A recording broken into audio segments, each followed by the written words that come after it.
कहानी शुरू होती है एक औरत से जिसका नाम फर्न है। अब ये वक्त 2011 का है और इस वक्त फर्न जिंदगी से बहुत तंग आ चुकी है। इसका हस्बैंड अब इस दुनिया में नहीं रहा और जहाँ ये जॉब करती थी अपने हस्बैंड के साथ, उधर से भी इसकी जॉब छूट चुकी है और ये बेचारी जहाँ रेंट पर रह रही थी उधर से भी जवाब मिल गया है। अब इसके पास जितनी भी थोड़ी बहुत सेविंग थी उससे ये एक वैन खरीदती है और अपना कीमती सामान उसमें लाद कर वैन में ही गुजर बसर करने का फैसला करती है। अब इसे काफी दिन उसी वैन में गुजारने पड़ते हैं क्योंकि फर्न के पास कोई जॉब नहीं है और जॉब ढूंढने की वजह से इसे वैन में ही भटकना पड़ रहा है। फिर आखिरकार उसे अमेज़न में जॉब मिल जाती है, लेकिन ये परमानेंट जॉब नहीं होती बल्कि सीजनल जॉब है और बस कुछ ही महीने वो यहाँ काम कर पाएगी। यहाँ अब इसकी मुलाकात एक उम्र दराज औरत से होती है जिसका नाम लिंडा है, जो जिंदगी के ऐसे मरहले से गुजर रही है जिस तरह फर्न गुजर रही है, क्योंकि इस बेचारी के पास भी ना घर है और ना ही कोई फैमिली। ये भी वैन में ही रहकर अपनी जिंदगी गुजार रही है। फिर एक रात लिंडा फर्न को अपने बारे में बताना शुरू करती है और वो कहती है 2008 में वो बिल्कुल टूट चुकी थी और खुदकुशी करने वाली थी। वो कहती है मैं अपने पूरे घर को जला देना चाहती थी और उस आग में खुद भी झुलस कर मर जाना चाहती थी, लेकिन फिर मेरी नजर मेरे दो प्यारे डॉग्स पे पड़ती है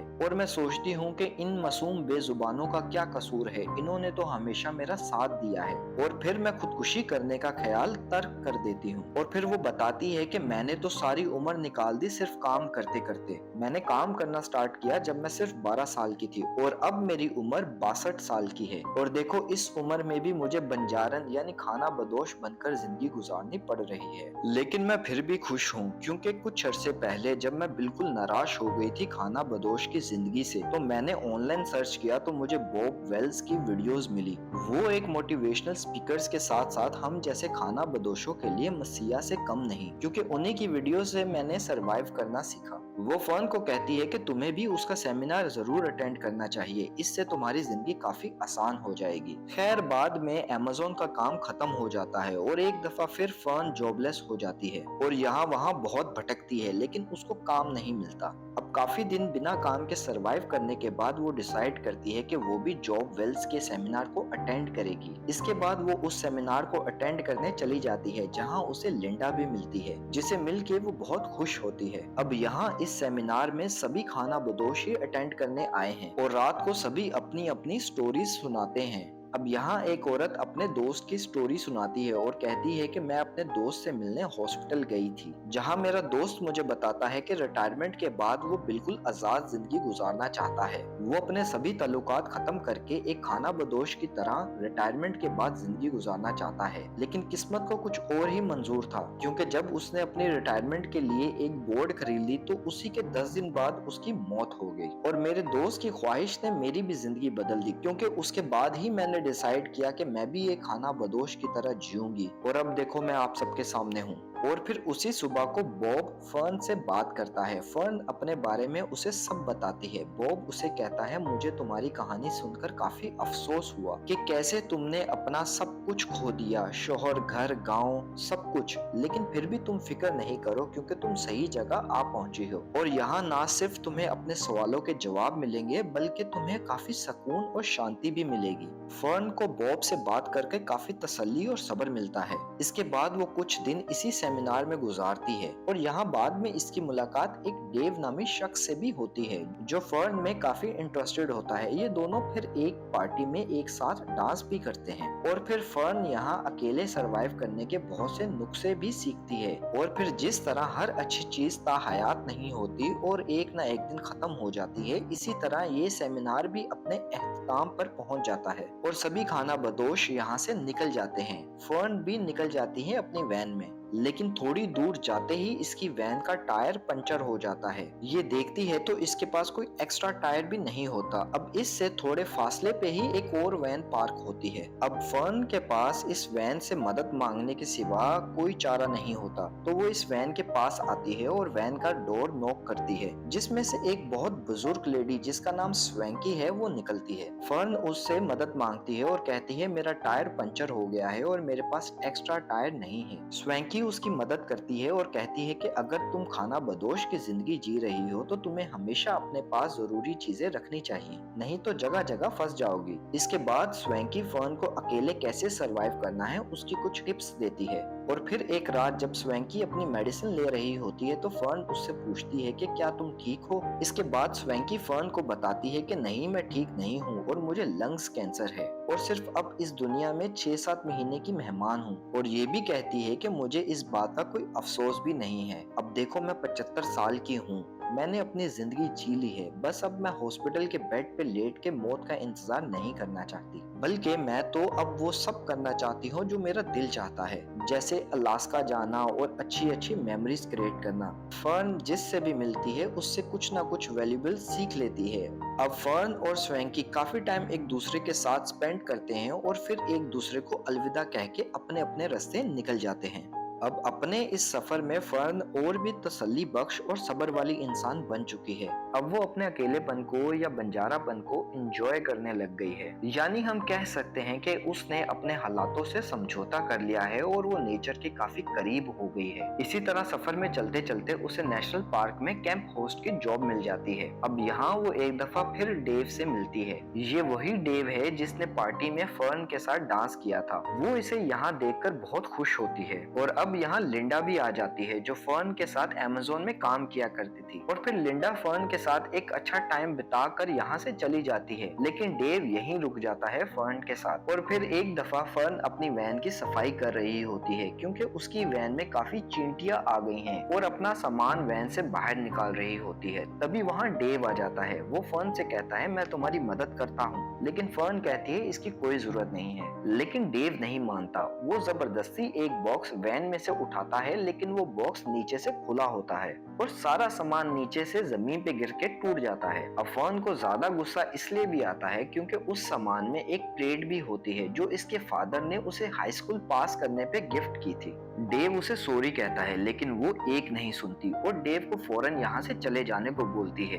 डेव अपनी गलती तस्लीम करता है और इज्जत से यहाँ से रुखसत हो जाता है। लेकिन कुछ ही देर में फर्न को अपनी गलती का एहसास होता है कि उसे डेव से यूं बात नहीं करनी चाहिए थी। आखिरकार वो सिर्फ एक प्लेट ही तो थी। अब यहाँ और भी बहुत से लोग आए हैं कैंपिंग के लिए। वो फर्न की खाना बदोश जिंदगी देखकर उससे काफी इम्प्रेस होते हैं। देखा जाए तो हर इंसान यही चाहता है कि वो अपनी जिंदगी को खुल के जिए जैसे फर्न जी रही है।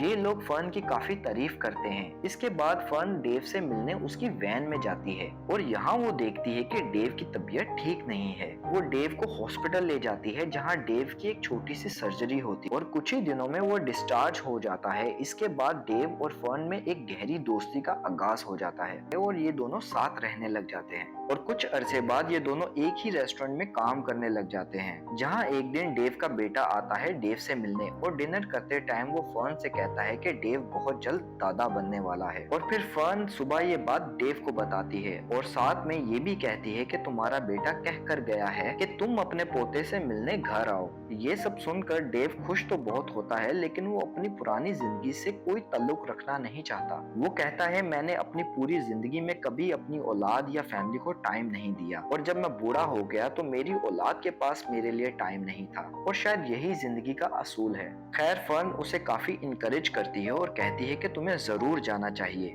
डेव फिर मान जाता है, लेकिन कहता है कि तुम भी मेरे साथ चलो। लेकिन फर्न कहती है मैं तुम्हारे साथ चल तो नहीं सकती, पर मैं तुमसे मिलने जरूर आऊंगी। इसके बाद डेव मन बना लेता है वापस घर जाने का। वो सुबह फिर फर्न से मिलने इसकी वैन के पास आता है तो देखता है कि फर्न सो रही है। वो उसे बिना डिस्टर्ब किए ही वापसी का रास्ता पकड़ लेता है। हालांकि फर्न उस टाइम उठी होती है, लेकिन उसमें डेव को बाय बोलने की हिम्मत नहीं होती। बस वो डेव की गाड़ी को जाते देखती रहती है। इसके बाद फर्न फिर से तन्हा अकेली हो जाती है और दोबारा से खाना बदोश बनकर घूमती रहती है। वो नए नए टाउन को एक्सप्लोर करती है और नए नए लोगों से मिलती है। इसके बाद फर्न को एक नई जॉब मिल जाती है एक शुगर बीट फैक्ट्री में। अब यहाँ आकर इसकी जिंदगी की फिलहाल सबसे कीमती चीज जो कि इसकी वैन है वो खराब हो जाती है। ये मैकेनिक के पास अपनी वैन लेके जाती है, लेकिन वैन की रिपेयरिंग में बहुत खर्चा आ रहा होता है और यकीनन फर्न के पास इतने पैसे नहीं होते कि वो अपनी वैन को फौरन रिपेयर करा सके।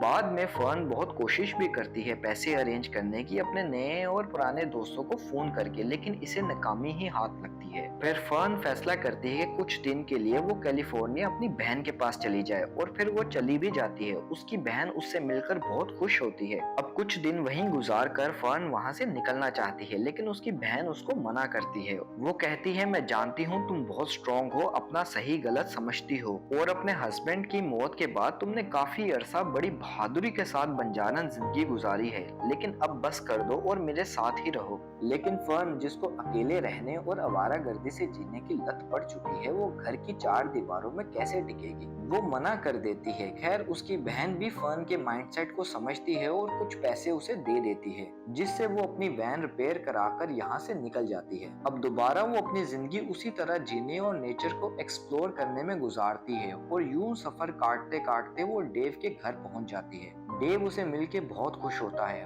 फर्न डेव की पूरी फैमिली से मिलती है। पूरी फैमिली उसे बड़ी गर्मजोशी से अपनाती है और फिर फर्न डेव से कहती है, मैंने अंदर आते वक्त तुम्हारी गाड़ी देखी थी जिसके टायर में हवा नहीं थी। डेव कहता है, अब उस गाड़ी की मुझे जरूरत नहीं, मैं यहाँ रहने तो एक दिन के लिए आया था, पर अब मैं कहीं नहीं जाना चाहता और सिर्फ अपनी फैमिली के साथ ही रहना चाहता हूँ। डेव फर्न से कहता है, तुम चाहो तो तुम भी मेरे साथ यहाँ रह सकती हो, तुम्हारा साथ मुझे बहुत पसंद है, तुम एक अच्छी कंपेनियन हो और ये बात मैंने अपनी फैमिली को भी बताई है और उन्हें कोई एतराज नहीं है। यानी डेव यहाँ फर्न को बातों बातों में प्रपोज कर रहा होता है, लेकिन फर्न मना कर देती है और कुछ दिन डेव की फैमिली के साथ गुजार कर वो यहाँ से चली जाती है। और फिर यूं ही जिंदगी गुजारते गुजारते फर्न को एक साल हो जाता है और ये दोबारा अमेज़न में काम करने आ जाती है, क्योंकि एक दफा फिर से ये सीजनल जॉब ओपन हो गई थी। अब यहाँ सीजनल जॉब करने के बाद फर्न एक दफा फिर बॉब के सेमिनार को अटेंड करती है, जहाँ सभी खाना बदोश फिर एक दफा इकट्ठे होते हैं। लेकिन अब लिंडा नहीं होती, क्योंकि लंग कैंसर की वजह से उसकी मौत हो चुकी है। लेकिन ये सभी लोग लिंडा को याद करते हैं और अगली सुबह फर्न बॉब से मिलती है और कहती है, मेरे हस्बैंड को नहीं पता था कि उसके पेरेंट्स कौन हैं और कहाँ हैं। उसकी जिंदगी में मेरे सिवा और कोई नहीं था और ना ही हमारे कभी बच्चे हुए। वो अपने काम और जिंदगी से बहुत प्यार करता था और सभी लोग उसकी बहुत इज्जत करते थे। उस घर को छोड़ना, जिस घर में मैंने अपनी जिंदगी के सबसे खूबसूरत लम्हे गुजारे अपने हस्बैंड के साथ, आसान नहीं था। मुझे उसकी बहुत याद आती है। बॉब कहता है, मेरे लिए भी जिंदगी गुजारना बहुत मुश्किल हो गया था 5 साल पहले, क्योंकि मेरे बेटे ने 5 साल पहले खुदकुशी कर ली थी। अगर आज वो जिंदा होता तो 33 साल का होता। उसके जाने के बाद मैं बिल्कुल टूट गया था, लेकिन फिर मैंने अपने आप को तसल्ली दी और जिंदगी में आगे बढ़ा।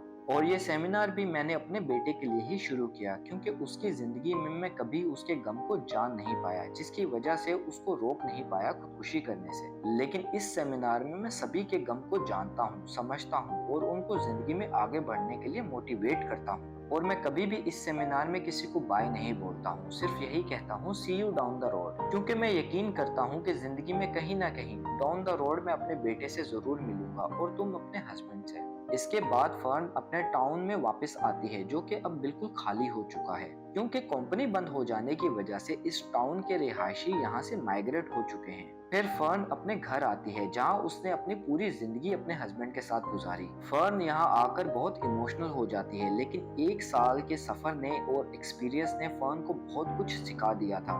वो अब अपने अकेलेपन से समझौता कर चुकी थी और फर्न दोबारा अपनी वैन में बैठ के निकल जाती है अपने एक नए सफर के लिए। और ये कहानी यहाँ खत्म हो जाती है। वैसे तो ये एक रियल कहानी है, लेकिन हमें जिंदगी को जीने का एक नया पहलू सिखाती है। हम अपनी जिंदगी में जरूर किसी न किसी एक शख्स को खो देते हैं, जिनके बगैर हम एक दिन भी गुजार नहीं सकते, लेकिन हमें उस शख्स की कमी को एक ढाल बनाकर जीना चाहिए और आगे बढ़ना चाहिए। और ये जहन में रखना चाहिए कि जिंदगी किसी के होने या ना होने की वजह से रुक नहीं जाती। हमें उम्मीद है ये कहानी आप सबको पसंद आई होगी। Thanks for watching.